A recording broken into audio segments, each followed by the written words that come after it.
Bienvenidos al ciclo de webinars organizado Welcome to this webinars cycle organized by Fontagro and IGA for Latin America and the Caribbean. Main stakeholders of agro-digitalization in Latin America and the Caribbean. We are here for developing and taking advantage of blockchain technologies. I would like to thank the Regional Alliance Pablo Raices, who's the regional leader of the Blockchain Alliance in the Southern Cone. Alban Sanchez, Gerardo Escudero, representative of ICA Panama, Álvaro Frederick, manager of business, and general participants. For those of you who do not know me, since 1948, Fontagro has funded 167 regional projects for technical cooperation benefiting scientists and other stakeholders of the countries of Latin America, the Caribbean, and Spain. The Inter-American Institute for Cooperation in Agriculture, ICA, is the organization that specializes in agriculture and Inter-American system that supports the efforts of the member states for developing of Latin America and the rural well-being. I yield the floor to Eugenia Saini, Executive Secretary of Fontagro and the main consultant, who will be the moderators of this event. Thank you very much, Leandro. Welcome to all. Welcome to this panel. Those of you who are participating, you're all the representatives of what's going on nowadays with blockchains in Latin America and the Caribbean. As Leandro was saying, Fontagro is the regional fund for agricultural technology, is a unique cooperation organization in the region that seeks to promote technological development, cooperation, generation of new science, new knowledge to really improve the livelihoods of people, and specifically to achieve that the agricultural sector can close the gaps that we still have regarding productivity and efficiency, and that in addition help us face the new challenges that we have for resilience, inclusiveness, amongst many others. ICA, and together with Federico Vert, who's present here, we have begun this year's webinars with the purpose of bringing to the people everything that's going on with digitalization of the sector, the things that are happening, new technologies, and even the different thoughts, experiences. This is an encounter space that we have one Friday each month to get together and know these main actors that are leading these changes in the sector, in the country, and in the region. Welcome to this panel, welcome to the webinar, and I yield the floor to Federico Bert. Thank you very much, Eugenia. Good morning. It's such a pleasure to be back in this space for conversation that, as Eugenia says, we are working out together between ICA and Fontagro, helping digital solutions to move forward, because we understand that that digitalization greatly contributes to transforming agri-food systems. Well, the Summit of Agri-Food Systems will take place this week, by the way. We have digital technologies incorporated in agricultural and agri-food systems, thus we can improve productivity, sustainability, resilience, livelihoods, and rural work. And this cycle, as Eugenia said, is something that we are carrying out in order to support the main actors who are already doing something that are in the borders of digital agriculture to share experiences and thus help digital agriculture to be dynamic and inclusive, as Eugenia said as well. Today, we are going to be focusing on a technology that we have heard a lot about and that is promising, which is the blockchain applied to agri-food systems. And therefore, as the title of this cycle says, we have convened the main actors here, the ones that, as we would say in Argentina, are kneading the dough. So, welcome. Gracias, Federico. Fontagro and ICA, and we will begin our conversation. Para Pablo Raíces. Thank you, Federico. We have the pleasure of introducing Pablo Raices, who's the regional leader of the LAC Chain Partnership, which is a partnership that encompasses the whole region, but that I'm sure is related to other extra-regional countries as well, and which is somehow the engine of the whole innovation ecosystem in the region. Pablo, welcome. Please tell us what LAC Chain is. Where was it born? What do you do? What are your expectations? What are your challenges? That is also very important to know. What are the challenges that you envision in the region to continue creating new innovation ecosystems? First and foremost, good morning to all. Thanks to Fontagro and Ica. Thank you, Eugenia. Thank you, Federico. Thank you, Leandro. What I'm going to do is to try to respond to your questions and to briefly present the network. When I do that, this will allow us clarifying the concepts. I believe that the first question that we can pose ourselves is, why launch this initiative?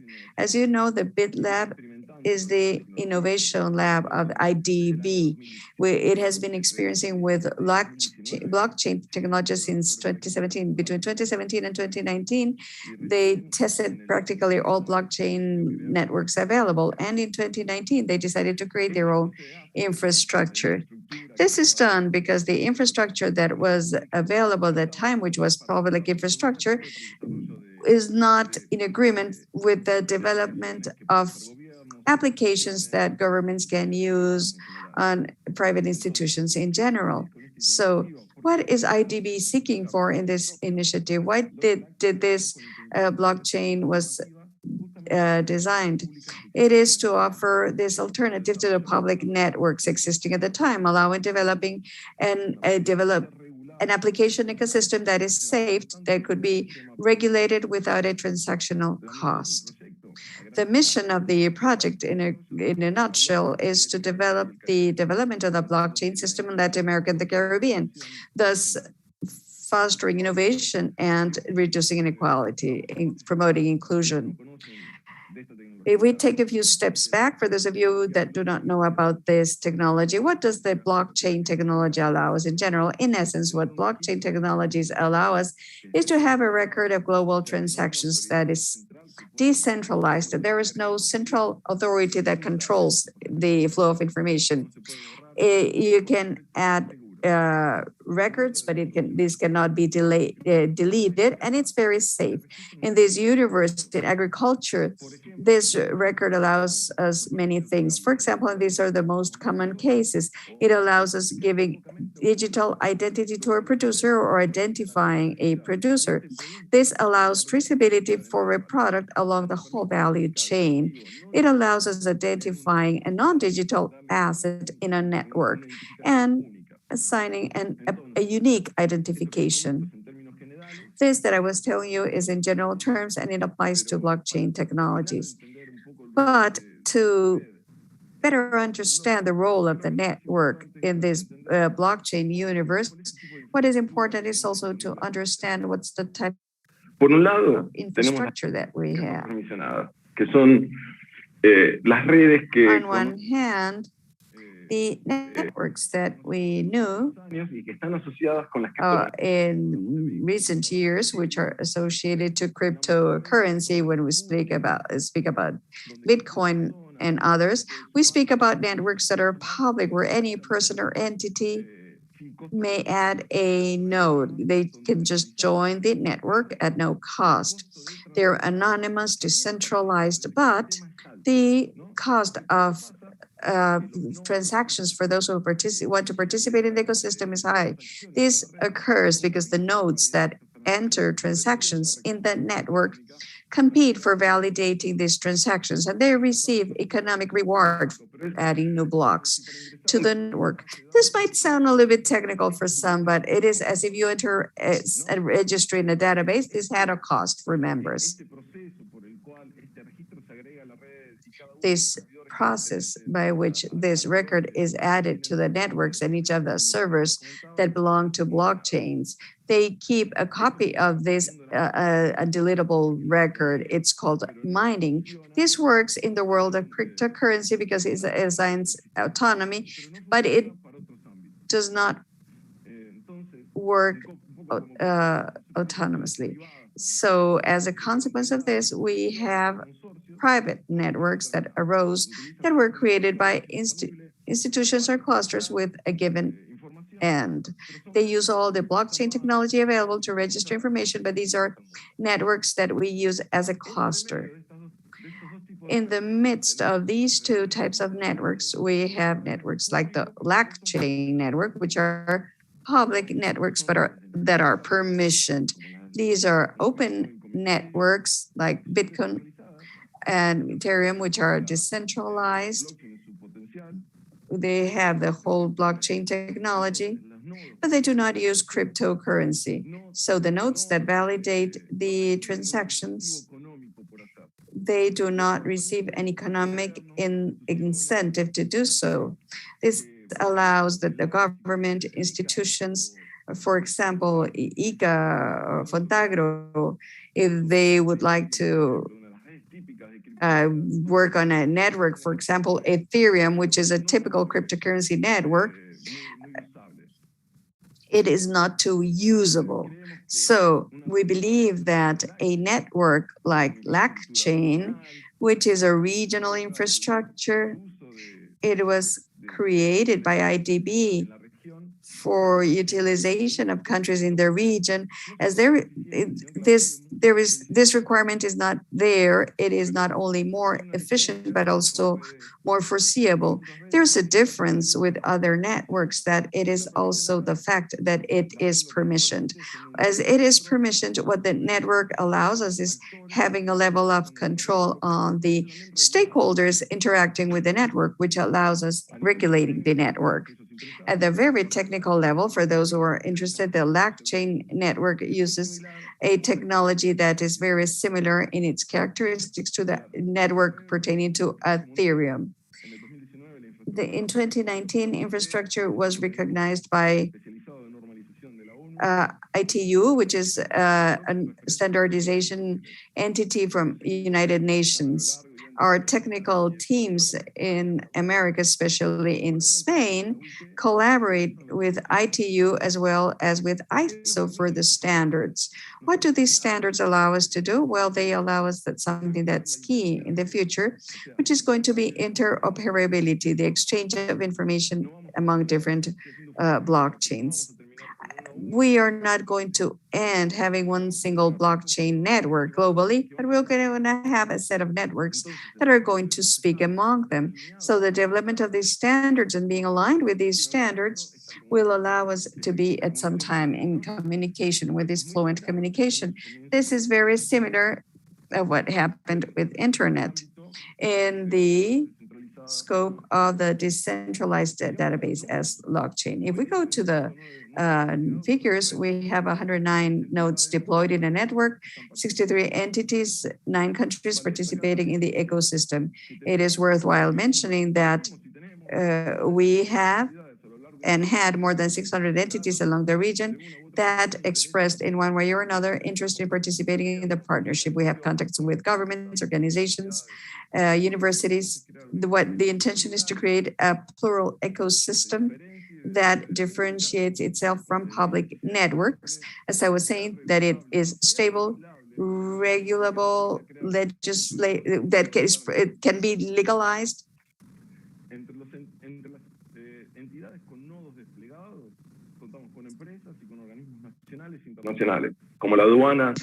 We have national and international organizations that support us, and we have the Ministry of Finance of Costa Rica, for example, the BND Bank in Brazil, Everdays, Word Data, and different companies that help us develop this ecosystem. Finally, and now just moving on to the case studies, I would like to describe some of the projects that are running on our network, specifically those that have to do with ag tech, which is our purpose today. As I was saying before, we have two types of projects, those that are associated with the entity, which is the case of agro with the LAC chain, and which provide a digital identity to non-digital projects. This is being developed in Peru, and what they do is promote inclusion within smallholder farmers, giving them an identity, a reputation, and with this, the possibility of accessing the service market, which otherwise is difficult or expensive to do. So thanks to this digital identity, they help create a bridge between services that are digital natives, for example, in finance aspect, with producers that otherwise wouldn't have access to these services. On the other hand, we have the traceability projects for products, which include most of the products that we see in this ag tech space. As I was saying at the beginning, these initiatives use blockchain mostly to identify the itinerary of a product from the moment it is harvested to the other end of the value chain. Some traceability projects that are running on this network, for example, a coffee chain in Honduras, a project in Belize, Copecan, to trace processing and commercialization of products in Peru. We expect to have a potential impact on more than 100,000 producers. As you can see, there are many other projects that continue to grow day after day. So if you wish to know more about them, you can follow us or you can contact us on social media. Apart from the typical tools, we have a repository that we do with these characteristics, and I want to emphasize that LACchain is not is a non-for-profit. So what we wish to do is promote knowledge in the region. So everything is available, is completely open for anyone who wishes to enter into the blockchain world or get to know LACchain better. Okay, so this was a short introduction to our chain, to our LAC chain, and of course, I am willing to answer any questions or concerns. Thank you very much, Pablo. This is the first webinar that we do on blockchain, and I think we will need to have others because I think that each of the examples that you showed, I think would require, a chance to explore them in further detail. I don't want to take up too much time, but very quickly, I wanted to ask you, what is the main technological challenge for blockchain, in your opinion? Do you think that something new may come in the future? Is there any type of trend for the future? That on the one hand, and also very quickly, based on agricultural examples, what do you think that makes these initiatives sustainable and which makes them continue? And is there any determining factor to adopt blockchain in the agricultural world and for people who join to not leave in 3 years? I mean, what ensures continuity? I don't know if you want to answer this now or later. I think I can answer both questions in one. I think the biggest challenge now has to do with legislation, because we are creating an entire universe within a digital world, but we still live in an analog world. So we still face many challenges regarding how those laws need to adapt so that whatever we create in this new digital space that we are living in is sufficiently valid and suitable. Same thing as with email at one point or digital signatures at another point in history. Same thing needs to happen now. The legislation needs to reflect what is happening in the world of blockchain. A digital identity that is issued in blockchain should have a validation of governments and the approval of governments and should be recognized. by government. So that's the major challenge. Technology is very fast paced and governments lag behind with their policies and legislations. And just one very short thing. In LAC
that you started working with blockchain and why you started working with this technology and how you are including it or incorporating this technology.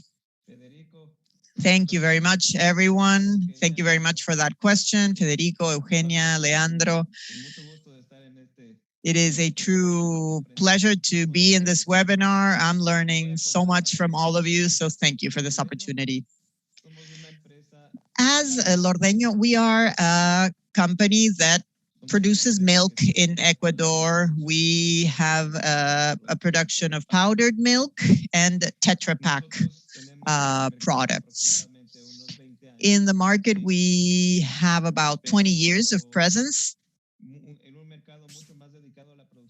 but we mostly focus on business-to-business powdered milk production.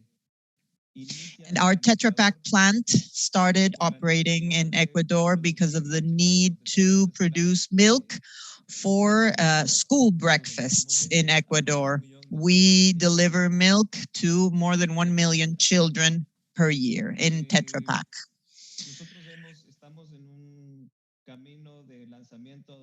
We are now launching our mass consumption brands in the market called True, which is a project that has been going on for 3 years. And we have been innovators from the get-go. And we've always tried to reflect the essence of the company in this brand. And in our company, we have a differentiating factor, which is that we have a network of 6,000 milk producers. So it's small. So our purchase model is made through a model that we call associative business inclusive. Business oriented and inclusive. Associative because what we do is help and promote smallholder milk farmers so that they can deliver their milk to a main hub or a main center. And then reaching that scale, it allows them to negotiate directly with the plant with no intermediaries or network in the middle. And so this is something that we're very proud of. This is a huge network of 6,000 milk farmers that obviously is difficult to manage. It's not the same to work with one producer that produces 5,000 liters than dealing with maybe, I don't know, a smaller unit with 800 different variants. So this has a lot of issues regarding information, regarding the technology that you need to manage this model. And it is precisely because of that that we need to talk about blockchain. Why blockchain? Our company evolves very fast, and we needed a strategy of digital blockchain for us has become the tool that provides the most opportunities for us to integrate the entire model of 6,000 farmers and to integrate them with distributors and consumers in a way that is provide us some guidance to have a data strategy for our company. Thank you very much, Alvaro. I wanted to ask you especially about how you came across this technology.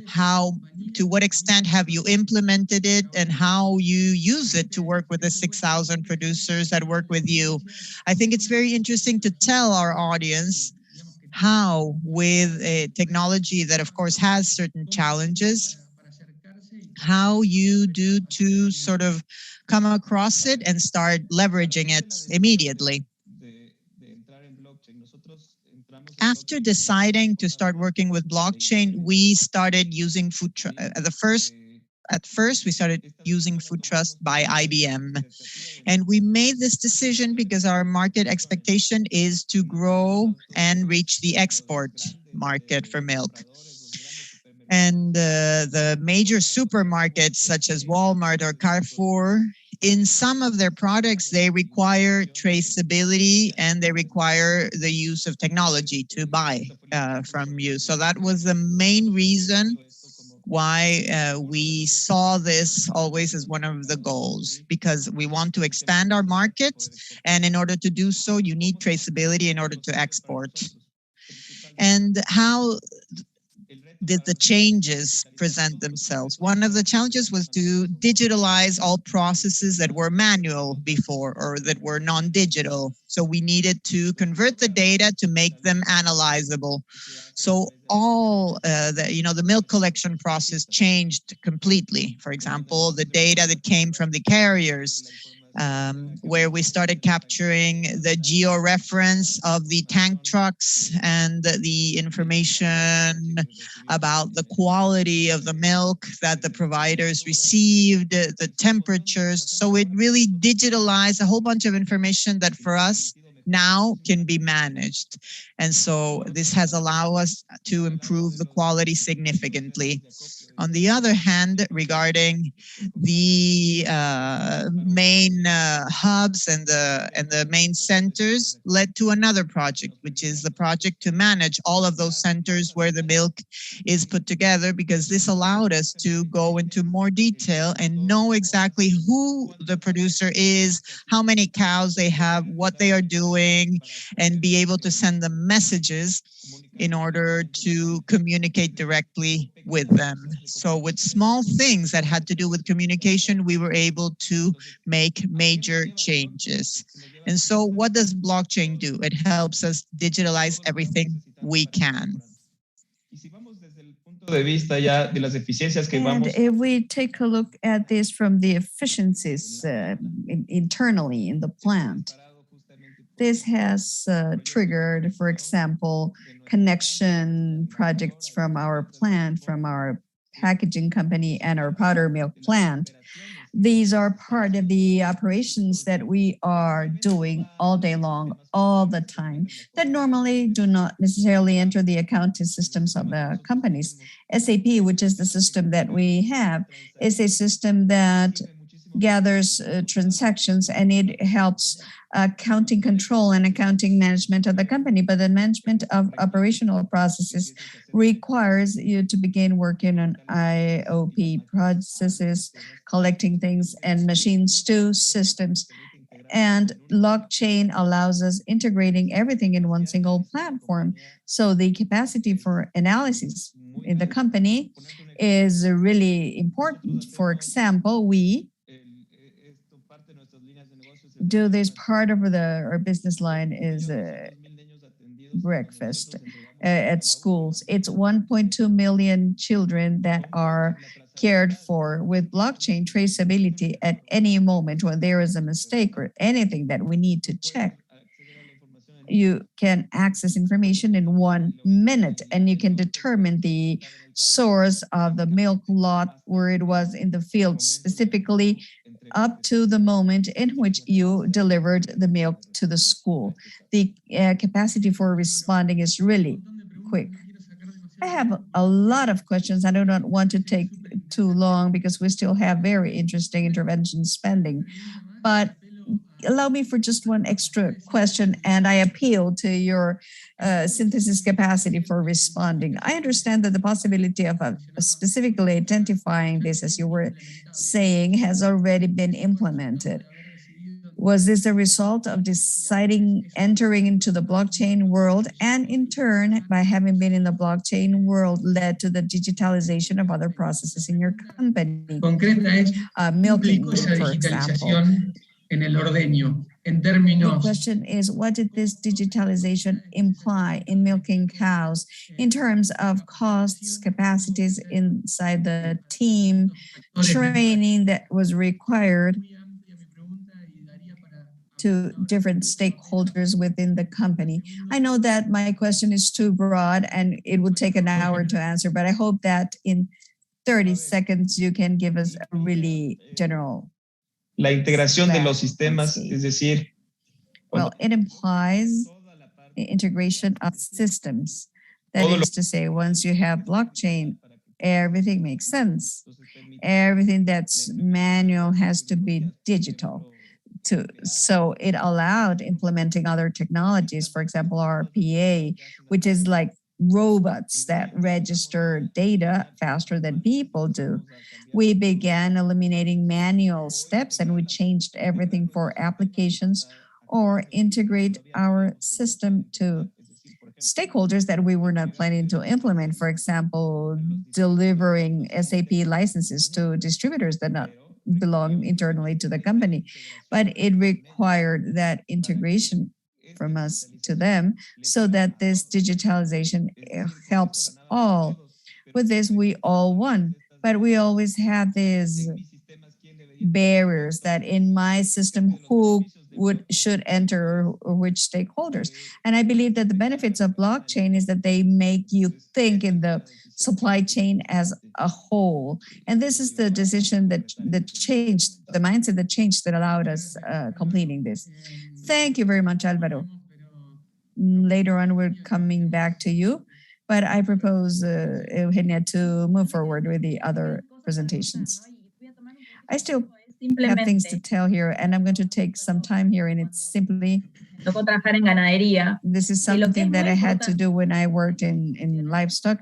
The important thing is the functional analysis, transforming agribusiness systems, agri-food systems, to understand the functional system, how it's comprised, how are the parties interrelated. When we need to work on a diagnosis and afterwards design a system, as Alvaro said, well, the idea, and I would like to introduce Alban because I'm sure that Alban has had to do things like this. Alban, welcome. Alban is the director of Elantor Technologies. He is based in Costa Rica. Colban, tell us about your experience. Yes, thank you. We are a company that is kind of a rebel, if you would like to say so, for the Latin American reality. We began as a Costa Rica-based company with a research and development team developing products that our main objective was to sell them worldwide. Not imported products, but products developed from the base to the software in IoT. Along these years, we have been through several different investment stages, and now we're part of a group that's based in Dallas, Texas, and we have had customers from Australia, New Zealand, Europe. We have teams for grains in Ireland, and obviously Latin America, South America, a lot in South America, but of course North America too. And the big challenge in blockchain is that blockchain is a part of a relay race. It is a relay race in which the baton that goes the one that needs to be delivered to the blockchain is the information. We need to deliver the information, and to deliver the information in the agricultural field, we need to go out and capture that information. And in the agricultural sector, that capture the collection of information, the Internet of Things has very special functions or elements. We have connectivity in general, we have the whole infrastructure nearby and everything there in an industry. But when we speak about an agricultural industry, whether livestock, water bottling systems, or planting sugarcane or wheat or whatever, we're talking about hectares. We're talking about very big farms or areas of very broad coverage. And for that, we require a technique or a series of combination of technologies that's very specific, very special. We do not have Wi-Fi in the farm, so we have to create connectivity mechanisms to reach the different points in the farm with a connectivity that is profitable from the economic perspective of what I pay to a carrier, but also profitable from the energetic perspective of what a sensor may have or not for self-sustainability in time. So we need to deploy different systems in the agricultural sector to collect that information. Once we have that information, how to the cloud, how to process it? Well, and how do we analyze it? Well, that's something else that is related to platforms. Other systems take information to systems such as SAP. And precisely there is where we are currently with this big challenge of how to share information horizontally amongst competitors, for example, or vertically along a supply chain. Blockchain, if we would like to summarize this, its main objective, so to speak, socially, is eliminating trust barriers amongst the stakeholders in a chain, whether vertically or horizontally. We have had that experience in other scopes, for example, connectivity. We have companies that are competitors.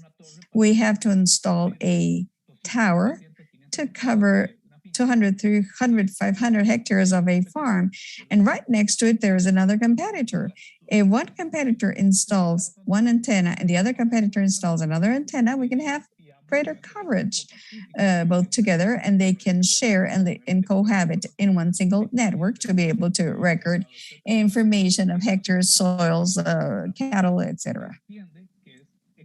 It is understood that it is economically more profitable for both if they share that. It's very similar in blockchain. If we have a network like LACchain that has the advantages, for example, such as costs, it's permissioned by public at the same time, and it allows us exchanging the information that I would like to exchange with my competitor. That's a win-win for all. And also, in the case of milking cows, it's integrated in the supply chain, whether at the cluster level or linear level. I can have information at all stages whether transportation, harvesting, processing, etc., but just adjusting it. Not necessarily the node or the person who's sharing information has to share everything, all the whole information. It could be just sharing the information that we need for a greater purpose. So that's where we see an interaction and a synergy that's extremely important between what we do nowadays, which is simply take the glass to the table, or moving a ladder a little bit higher and sharing information among the different stakeholders. Thank you, Alban. What are the productive sectors that are closer to Lantern? And what are the challenges that you see to expand the utilization of the technology?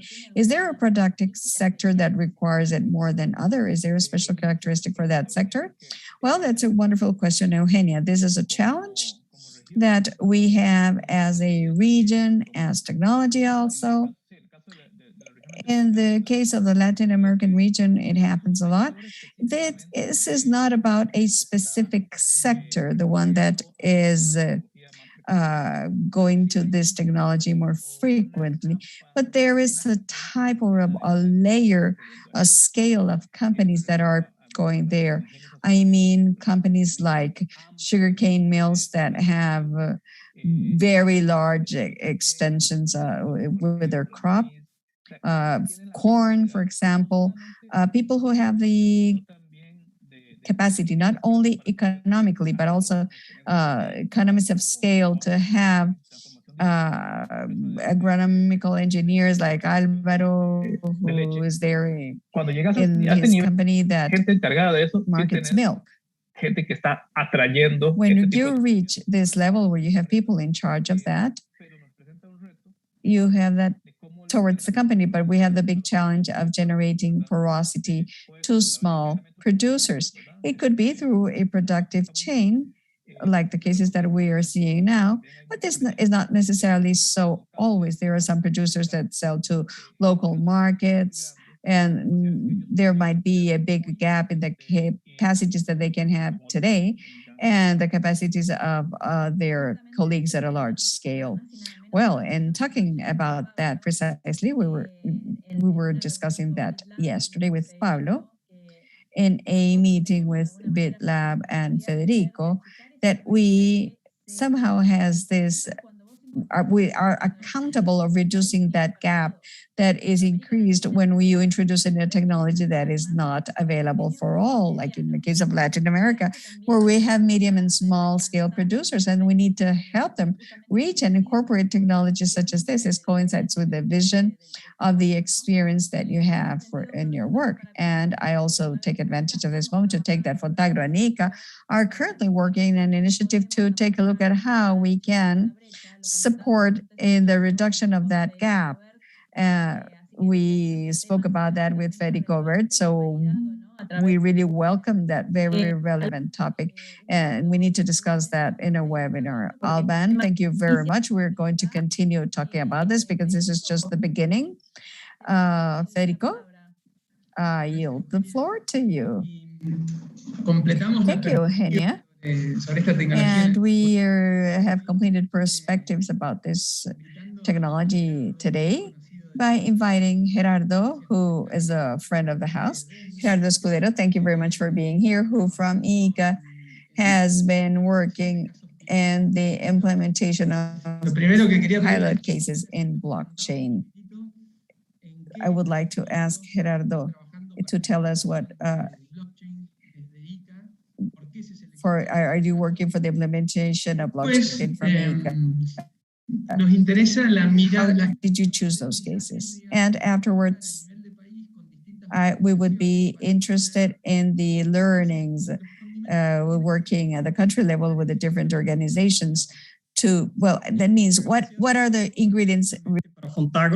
Thank you very much, and hello to all the Fontagro family. This is really an issue that is so important for us, and for ICA, it is extremely important to think about these issues because digital solutions in blockchain of course, focus on bridging gaps in the agri-food sector versus other sectors where it is really starting, and it's medicine, trade, and the agri-food system in Latin America. It's a great power, of course, but it is lagging behind in the application of these technologies. And also because the vast majority of agri-food producers are, in general, smallholder farmers and have the position or have the role in positioning America as a food supplier. Also, we are talking about the public role, the public function, because it's not just about specific solutions of companies that provide a solution to different kinds of companies. No,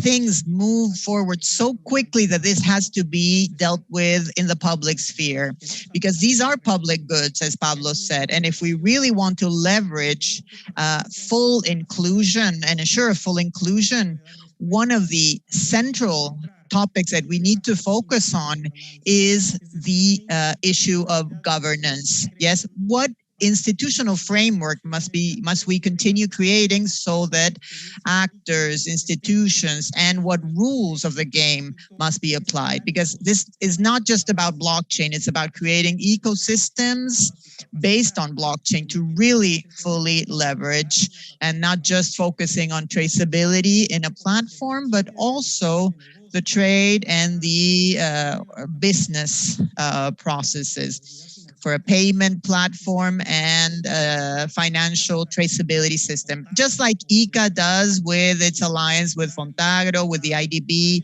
and with the IDB Lab, and also with Microsoft, and also with Food Chain.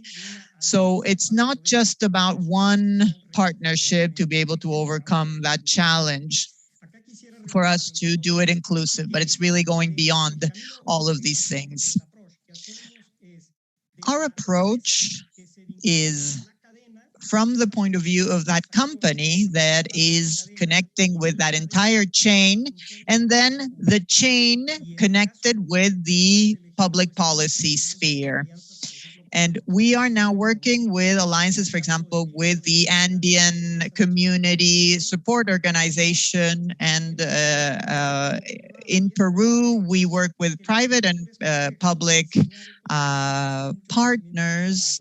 And of course, we need to have full knowledge on these issues. So the private sector, we are working with smallholder farmers in an association, but also with large-scale companies. Of course, conditions are different for each case, and we need to leverage synergies. However, the major challenge is that today there are no companies that can export or import without the permission or authorization of the government. So the regulatory framework and the legislations, the standards, of course, have to do with the issue of governance in general, and we need to address that. In Peru, the heterogeneity of cases, and since this is a chain that is growing so quickly, you know, the second, third grape exporting country, allows us to use existing platforms and adapt them to the regulations and legislations of each country, involving the government in the process. The same thing applies to Uruguay, where we are also developing another pilot project for sheep meat to be exported to the United States, or the family farming chain for the export of banana, the case of banana when it comes, well, the Panama, for the traceability, and for the swine flu that has been affecting certain countries, African swine flu. So we are, of course, developing this as a pilot project. We are doing the beta tests. We have these solutions. And with Pablo, we are agreeing to work with LACChain. We are associating, of course, thinking of the importance of alliances, and maybe thinking about running this pilot project and trying to apply it concretely in the chain in Peru for grapes. The agri-food system in our country is massive, and we are in an agriculture 0.4, not 4.0. Yes, connectivity fails, and in the practices that our producers engage in. So what we're trying to do is really take them to another level. And this requires awareness, this requires approaching them, requires training, learning, and trying to show through successful examples.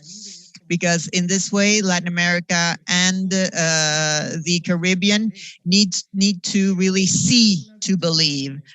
So I think that's one of the conditions. We need to really appropriate and really own up to these technologies. And this requires participation and appropriation. We believe that it's not just a tool, because it could be blockchain or any other tool, but the important thing is that good quality practices, good agricultural practices in producers and business practices as well have to go hand in hand. If you use good information into blockchain, it will produce good information. And the same thing with bad information, results won't be good. So our conclusion is clear. We are seeing that these tools must be supported by the empowerment of producers and the training of producers and their associations. And regarding solutions, we have solutions. We have software coming out all the time, and even the governments are developing their own apps. But we have an issue of interoperability here, and we heard this from Alban, we heard from Alvaro as well. Blockchain provides us with nodes that are in Latin America or in the Caribbean.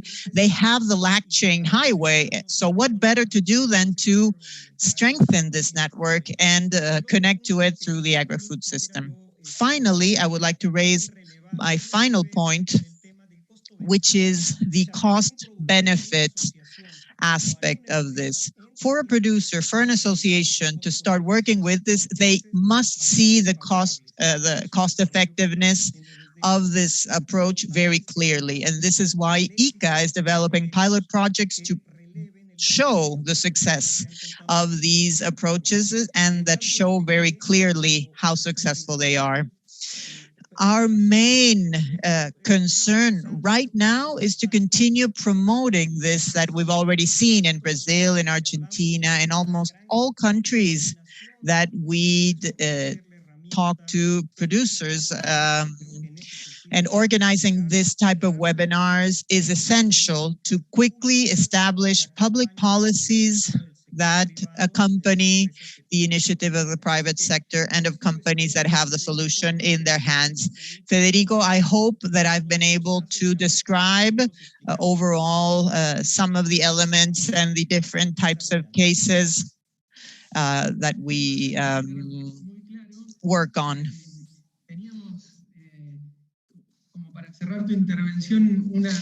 In order to conclude your intervention, I just wanted to ask you a very specific question, which is that once you started with these pilot projects and having run into the difficulties that you described, what do you think is the main challenge to move forward with these pilot projects or to move forward with others that may start in the future? Well, the first thing is to raise awareness among government actors. This is the most important thing. This is the main challenge that we found, but it's possible. It can be done. And institutional jealousy sort of start fading away when things are done based on public-private partnerships. Thank you, Gerardo. Thank you for that brief response. Very important one. Thank you. Gerardo, thank you very much. What you've mentioned is extremely important, and it goes back to what we discussed at the beginning, right? Governance and raising awareness among the different actors. The main lesson here is that we cannot work in silos. We cannot work in isolation. Anything that we do, we need to think it from the perspective of an ecosystem. And the public and private actors need to be included because they will be affected by this, and they need to have a role for things to happen and to have the impact that we are looking for.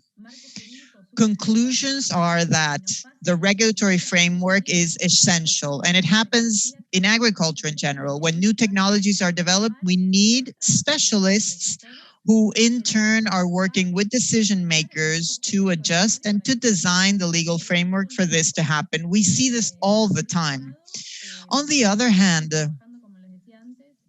as I said, Fontagro and ICA are working on this initiative to see how we can bridge the gap in the adoption of these new technologies and slowly start contributing so that producers who are there are working and have different scales to ensure that they can access the new technology, which will allow them to, on the one hand, redesign the functional systems of their production approaches. Because in the agricultural sector, they work in a certain way. And when new technologies arrive, many things need to be changed. And technology is what is allowing that change to happen. So that is in a way, the process, how technologies make processes more efficient and make them more functional, the things that are actually in the farms. And another thing that I was discussing at the IDB lab, we cannot do this alone. We have to do it together. If we are working on this initiative, it's important to avoid the duplication of efforts, join our efforts and see, okay, what is your strength? What can you do well? How can you support this from the point of view of your organization? And that's what we are looking for, both Federico and myself, and from ICA and Fontagro. What we're trying to do is to implement this new initiative so that all the agencies that are working on digitalization with the same goal, which is to improve the well-being of people who are in the territory and try to bridge the technological gaps that we have and that we've had since the 50s, the 80s. So we welcome this new space to find a new commitment and a new work team. And Federico asked the last question, but I wanted to just give a few minutes to Pablo, Alban, and Alvaro. Each one of you, can you just mention very quickly what the main challenge is that you have in your sector of everything we discussed? Pablo, what is the main priority or challenge that you have in blockchain?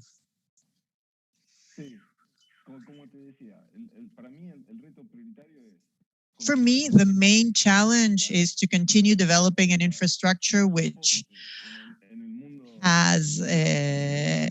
is supported in the real world where things really occur, and being able, in a way, to legislate what is happening in the digital world. At the same time, blockchain itself has an issue that has to do with performance. And this technology is improving every day. It's not the same, it changes quickly, and it's been adapted recently. And what we're seeing together is how, with this ecosystem, and how things in the same as in the non-digital space, things are growing, and blockchain is growing as well. Consumption of energy, for example, Bitcoin, Ethereum, all of these things, over time, we can adjust them so that the technology can be sustainable. So I would say that, find efficiency with respect to technology, and at the same time, in the real world, find reflection so that we can raise awareness in the public sector, so that we can create legislations. Alvaro, what is your main challenge? We have multiple challenges for sure. The main one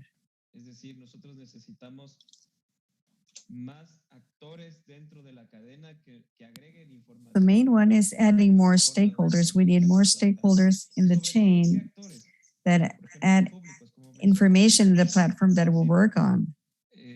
mostly public ones. We have all our suppliers that comply with regulations and certification, but it would be very important to have agro-calidad, which is the organization in Ecuador, agro-quality, which is the government entity that rules this field. It should be them who say that the permits are ready, and so that this could be disclosed to the whole chain.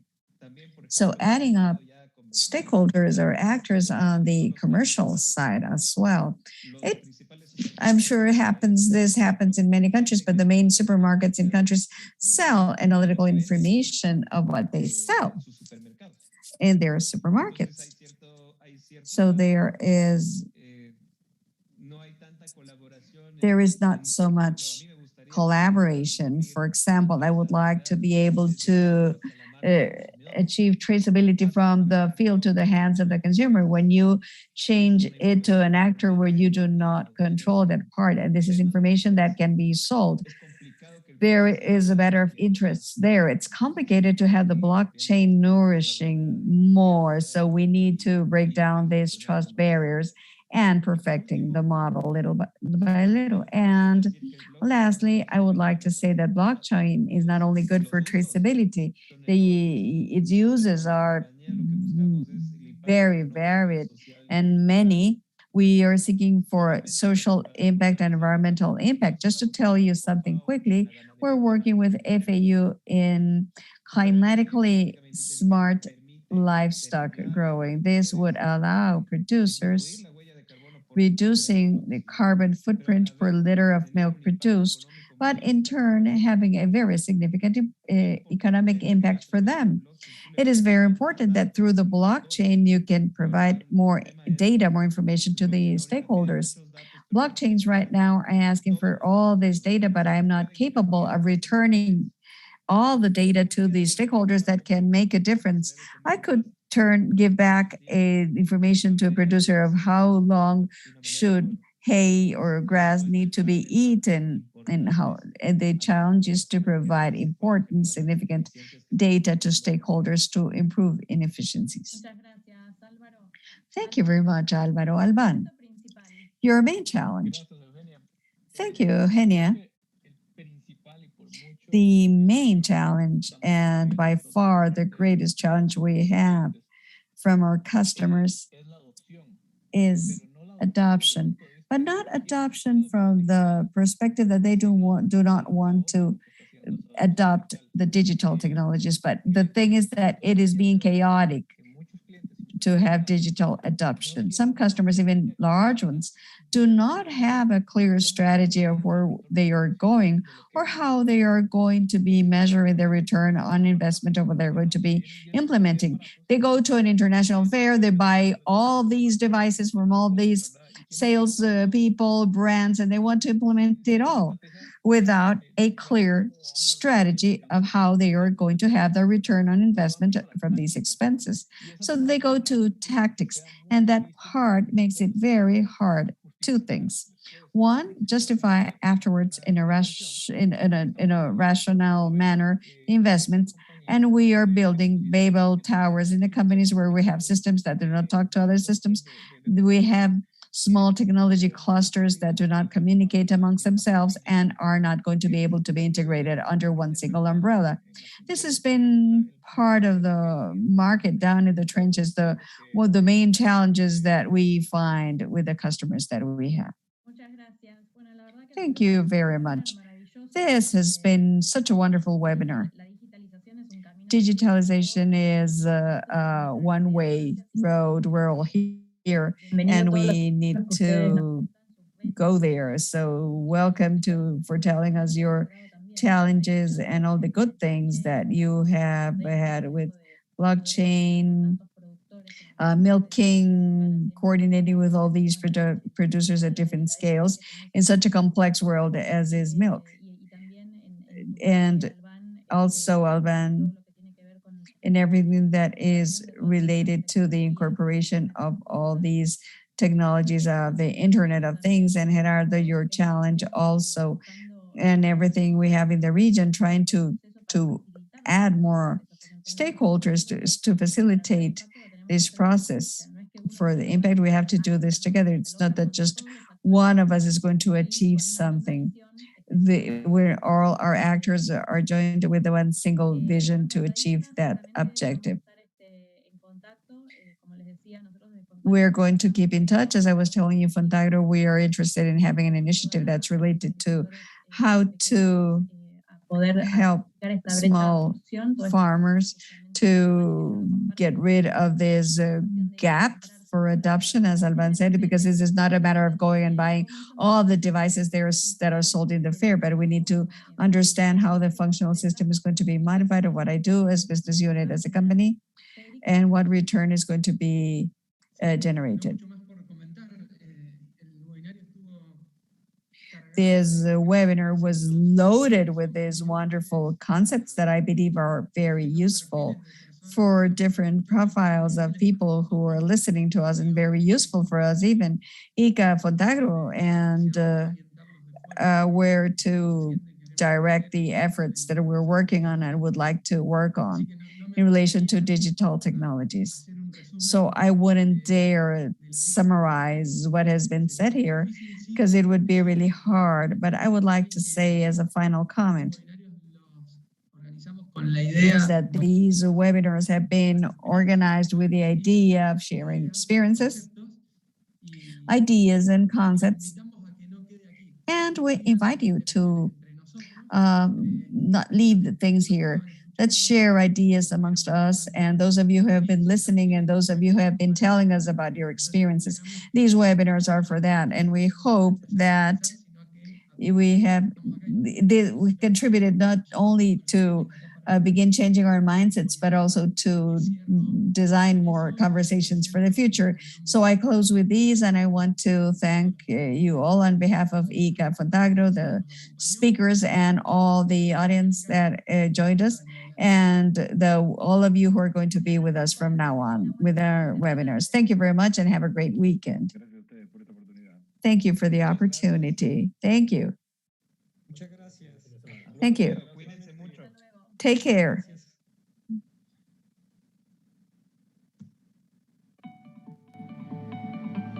Cuando nosotros vemos a Latinoamérica, el Caribe y España, no When we see Latin America, the Caribbean, and Spain, we do not see the borders. We see the needs, the opportunities, and also the shared experiences by more than 17 million family farmers. They not only produce most of the food in the region, they do it with a great diversification, contributing to environmental sustainability and biodiversity. 17 million farmers who also face the challenges of sustaining and improving their productive systems in a context of a climate crisis. Challenges without borders that require solutions without borders. And this is what regional leaders saw when they joined their forces to found Fontagro almost 25 years ago.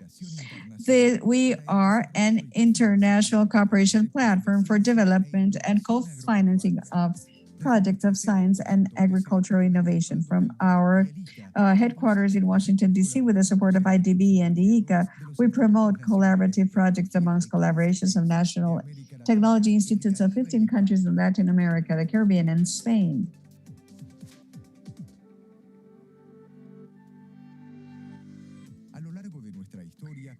Along our story, we have contributed to 167 innovation projects with an investment of $124 million. Currently, we are executing 40 projects which connect the efforts of 362 researchers in fields as diverse as crops, livestock, food and markets, natural resources, forest production, and agriculture. We are Fontagro. We are collaborative science in action.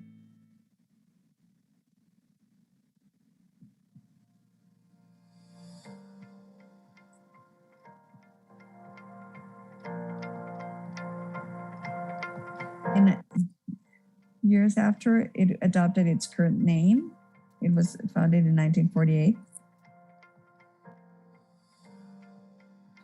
It is the Inter-American Institute for Cooperation in Agriculture. ICA was born after a need that the American continent would have an organization with the mission of promoting agriculture. Along its rich history of contribution to these objectives, ICA has provided and connected knowledge, offering training and executing projects that lead to productivity and sustainability in rural territories. This way, it has achieved a positive impact that is translated into income and insertion in the markets.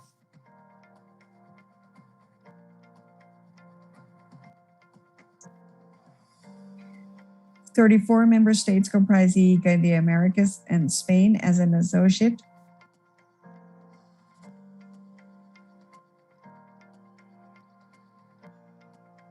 Along its history, it has been a world in constant change. It has made specific contributions that have been relevant to strengthening institutionality. It has a main role to guarantee development. It works to build a more productive, inclusive, resilient, modern agriculture with greater participation of the youth and women. 78 years of a very fruitful history. 78 years of positive transformations in agriculture.